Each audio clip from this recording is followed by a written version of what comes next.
Electronic print media YouTuber channels విలేకరుల వారికి సామాజిక ఉద్యమ నమస్కారాలు. నిన్న అనగా 25వ తారీఖున విజయవాడ ప్రెస్ క్లబ్లో ఆళ్ల రామకృష్ణారెడ్డి గారు మంగళగిరి ఎక్స్ఎమ్మెల్యే రాజధాని ప్రాంతంలోని ఇన్నర్ రింగ్ రోడ్ అలైన్మెంట్ విషయంలో ఏదో భారీ అవకతవకలు జరిగినాయని, ఏదేదో జరిగిపోయిందని, కేవలం అమరావతి రాజధాని డెవలప్ అవుతుందనే దురుద్దేశంతో మరలా ఏదో ఒకలాగా దానికి అడ్డుకోవాలని, ఇక్కడేదో అవినీతి జరుగుతుందని ప్రపంచానికి బయట సమాజానికి తెలియాలి, ఈ అభివృద్ధి ఆగిపోవాలి, నిధులు రాకూడదనే దురుద్దేశంతో నిన్న తన మనసులో నుండి విషయాన్ని మళ్ళా వెలగక్కినట్టుంది. నేను ఆళ్ల రామకృష్ణారెడ్డి గారిని ఒకటే అడుగుతున్నాను. అలా మీరు నిన్న మాట్లాడుతూ ఇన్నర్ రింగ్ రోడ్ అలైన్మెంట్ విషయంలో మొదట ఒకసారి ఒకలాగు, రెండవసారి ఇంకొకలాగా చేశారు. రాజధాని ప్రాంతం ప్రకటించిన తర్వాత లింగమనేని రమేష్ గారికి లబ్ధి చేకూరేలాగా గౌరవ ముఖ్యమంత్రి వారు చంద్రబాబు గారు వారికి లబ్ధి చేకూరేలాగా ఇన్నర్ రింగ్ రోడ్డు వాళ్ళ పొలాల్లో కూడా వెళ్ళేలాగా తీసుకొచ్చారని మీరు చెబుతున్నారు. అదే నిజమైతే మరి 2019 నుండి 24 వరకు మనమే ఉన్నాం కన్నా. మన జగనన్నయ్య సీఎంగా ఉన్నాడు, మీరు ఇక్కడ స్థానిక ఎమ్మెల్యేగా ఉన్నారు, మీ అన్నగారు ఎంపీగా ఉన్నారు, మీ బావగారు ఓడిపోయిన అధికార పార్టీ మంగళగిరి పార్లమెంటరీ ఇన్ఛార్జిగా ఉన్నాడు గుంటూరు జిల్లాకి. ఒక మాటలో చెప్పాలంటే ఏదో పాట ఉండిద్ది, ఈ రాష్ట్రం మాదే, దేశం మాదే, మిమ్ములనేలే సర్కారు మాదే అని. అంతా మీరేలాగా ఉన్నప్పుడు జగనన్న దగ్గరికి వెళ్ళినప్పుడు ఆ అలైన్మెంటు ఒక పేద వర్గాల ప్రజల భూములు గుండా వెళ్ళేలాగూ ఇన్నర్ రింగ్ రోడ్డుని తీసుకురావచ్చు కదా, పేద వర్గాల పొలాలు లబ్ధి చేకూరేవి. అదేమీ లేకుండా కేవలం దురుద్దేశంతో అలా మాట్లాడటం కరెక్ట్ కాదన్న. ఒక అభివృద్ధి జరుగుతున్న క్రమంలో రకరకాల ప్రాజెక్టులు వస్తూ ఉంటాయి. ఆ ప్రాజెక్టులు వచ్చినప్పుడు ఆ పక్కనున్న పొలాలకు రేట్లు పెరుగుతూ ఉంటాయి. మీరు ఇంకో ఆరోపణ కూడా చేశారు. కంతేరు పరిసర ప్రాంతంలో రాజధాని ప్రకటించబడిన తర్వాత ఎకరం 3 నుండి 4 కోట్ల రూపాయలు ఉంది, మరి 8 లక్షల రూపాయలకి వాళ్ళు రిజిస్ట్రేషన్ చేసుకున్నారు లింగమనేని రమేష్ గారు వద్ద ఉందని మీరు అంటున్నారు. అదే కనుక నిజమైతే 3-4 కోట్లు నిజమైతే అన్నా, మీరు కూడా మరి కంతేరులో 25 ఎకరం దాకా అమ్మారు కన్నా. అమ్మినప్పుడు మరి మీకు కూడా 25 ఎకరం అంటే 100 కోట్లు వచ్చి ఉండాలి కన్నా. మరి మీరు 100 కోట్లు మీరు చూపించారా? 2017-18 ప్రాంతంలోనే మీరు సుమారు 20 నుండి 25 ఎకరాలు మీరు అమ్మారు కంతేరులో. మీరే అన్నారు 3 నుండి 4 కోట్ల రూపాయలు ఉందని. వన్స్ అడ్మిటెడ్ మీరన్నదే, నేననేది కాదు. 4 కోట్ల రూపాయలు లెక్కన వేసుకుంటే 25 ఎకరం 25 ఎకరాలు 100 కోట్లు కన్నా. 100 కోట్లకు మరి మీకు రావాలిగా, మీకు వచ్చి ఉండాలిగా. మరి మీరు 100 కోట్లకి ఐటీ చూపించారా? 100 కోట్లకి టీడీఎస్ కట్టారా? మీ దగ్గర కొనుక్కున్న వాళ్ళు 100 కోట్లకి స్టాంప్ డ్యూటీ కట్టారన్నా? ఆరోపణలు చేసేటప్పుడు ఏదో ఒకటి గుడ్డకాల్చి మీదేద్దాము, ప్రజలు నమ్ముతారంటే కరెక్ట్ కాదన్న. మనం చేసినా చేయకపోయినా మన రాష్ట్రానికి ఒక రాజధాని కావాలి. మంచో చెడు, తక్కుడు బిక్కుడు, తప్పు ఒప్పు అభివృద్ధి నడుస్తుంది, నడవనండి. మనం చెయ్యం.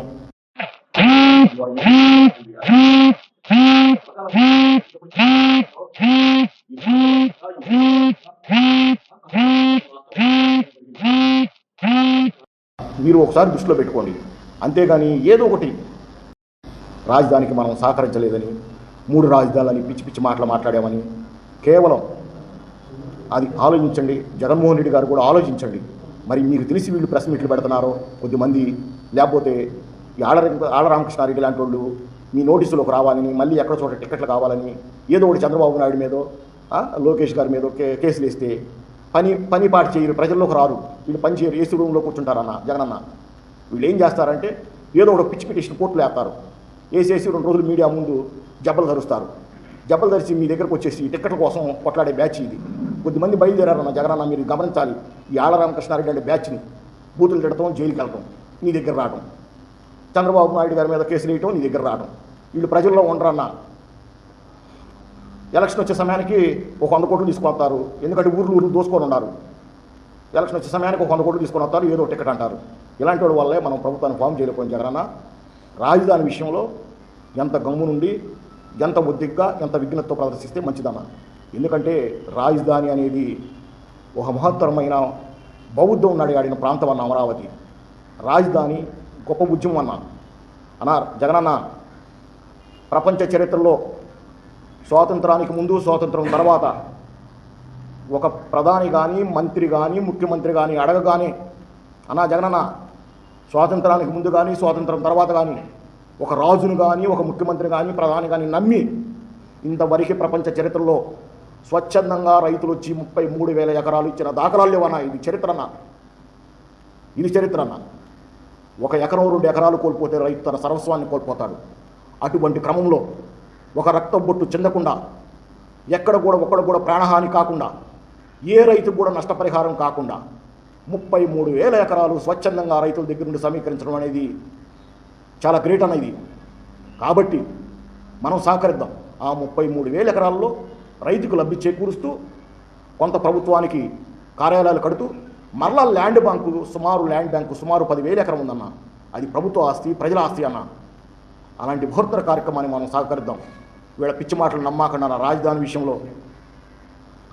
విషయంలో మీరు విఘ్నతతో తెలివిగా వ్యవహరించండి అన్న ఇలాంటి వాడు. అలానే ఇంకా ఆళ్ల రామకృష్ణారెడ్డి గారు అంటాడు, సిఐడి వారు ప్రలోభపెట్టి సిఐడి వారిని ఆఫీసర్ని సీఎం గారు ప్రలోభపెట్టారు చంద్రబాబు నాయుడు గారు, అందుకనే క్యాష్ చేస్తున్నారు, కేసు తీసేస్తున్నారు అని అంటున్నారు.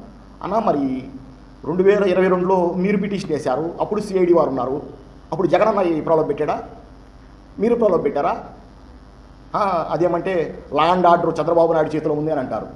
అనా వంగలపూడి అనిత గారి చేతిలో ఏమీ లేదు, లా అండ్ ఆర్డర్ అని మీరు అంటున్నారు. అనా ఆళ్ల రామకృష్ణారెడ్డి అన్న, ఒక చంద్రబాబు నాయుడు గారి చేతిలోనే లా అండ్ ఆర్డర్ కాదు, మన జగనన్నయ్య సీఎం ఉన్నప్పుడు కూడా లా అండ్ ఆర్డర్ జగనన్నయ్య చేతిలోనే ఉందన్నాయ్. ఒకసారి చూడండి రికార్డులు, చరిత్ర చూడండి. మేకతోటి సుచరిత గారు, తానేటి వనిత గారు, వాళ్ళకి మనం హోమ్ మినిస్టర్ ఇచ్చాం. దళిత మహిళకి ఇద్దరికి పేరుకి ఇచ్చాం. వంగలపూడి అనిత గారు మాట్లాడినట్టు వాళ్ళకి స్వేచ్ఛ ఇవ్వలేదు. బహిరంగ వాళ్లే మాట్లాడారన్నా. మనం హోమ్ మినిస్టర్లు అయినా కానీ హోమ్ గార్డును కూడా ట్రాన్స్ఫర్ చేసుకొని నిస్సహాయ స్థితిలో ఉన్నామని వాళ్లే మాట్లాడారు. వాళ్ళ తాలూకా దళిత సంఘాలు కూడా మన పార్టీని విమర్శించినాయి. కాబట్టి ఒక law and order Chandrababu Naidu గారి చేతిలోనే లేదు. చంద్రబాబు నాయుడు గారి కంటే ముందు జగనన్నయ్య చేతిలోనే లా అండ్ ఆర్డర్ ఉంది. హోమ్ అండ్ డిజాస్టర్ మేనేజ్మెంట్ మాత్రం వరకే వంగలపూడి అనిత గారి దగ్గర కానీ, తానేటి వనిత గారి దగ్గర కానీ, మేకతోటి సుచరిత గారి దగ్గరే ఉన్నాయి. అదేదో మన ఒక్కళ్ళకే ఇప్పుడున్నటువంటి దళిత మహిళకి వంగలపూడి అనిత గారికి లా అండ్ ఆర్డర్ ఇవ్వలేదన్నట్టుగా మీరు మాట్లాడుతున్నారు. 2022లో సిఐడి వారిని మనం ప్రలోభపెట్టి మనం కేసులు కట్టించేది నిజమైతే అప్పుడు ఇది కూడా నిజమైంది. ఇది అబద్ధమైతే అది అబద్ధమైంది. అధికారులు పనిచేస్తారన్నాయి. ఇక సీఎం ఉన్నారని అన్నీ అలా ఉండవు, మనం చేసేవని అన్నీ అలా ఉండవు. తరువాత ఆర్సీఎస్ సిఏ కోసం సర్టిఫికేట్ కాపీస్ కోసం ఫైల్ చేసాము. ఇవ్వకపోతే పై కోర్టుకి వెళ్తామని.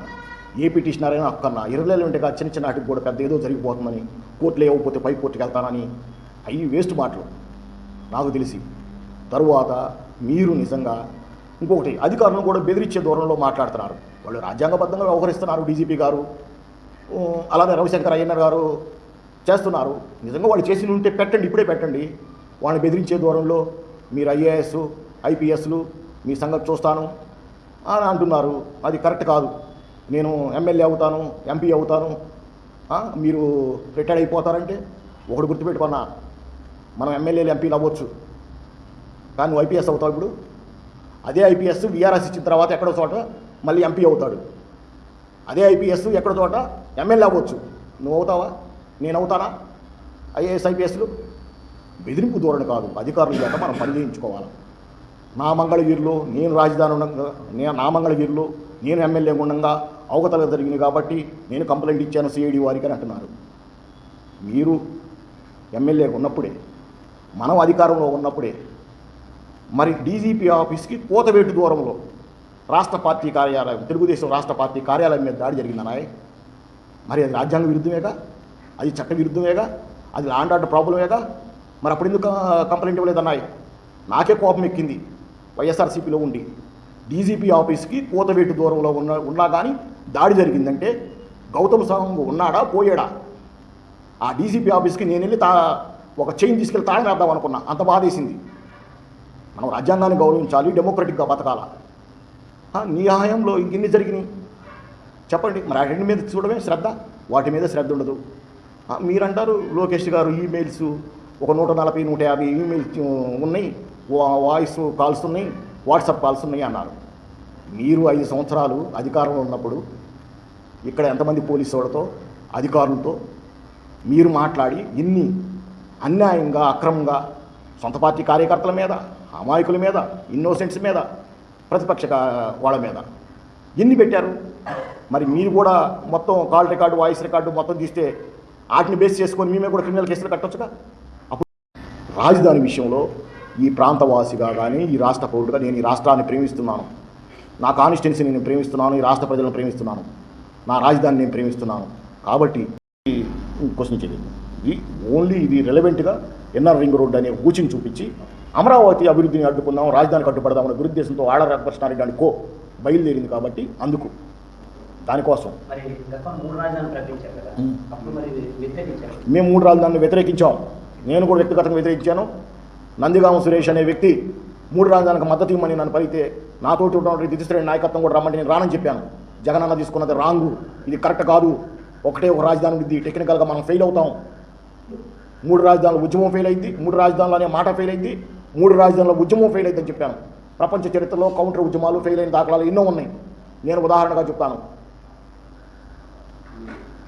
మావోయిస్టు ఉద్యమానికి కౌంటర్గా బీహార్లో సల్వజుడం అని ఒక ఉద్యమాన్ని లేపేయడం, అది అన్యాయంగా అక్రమంగా లేవనెత్తారు.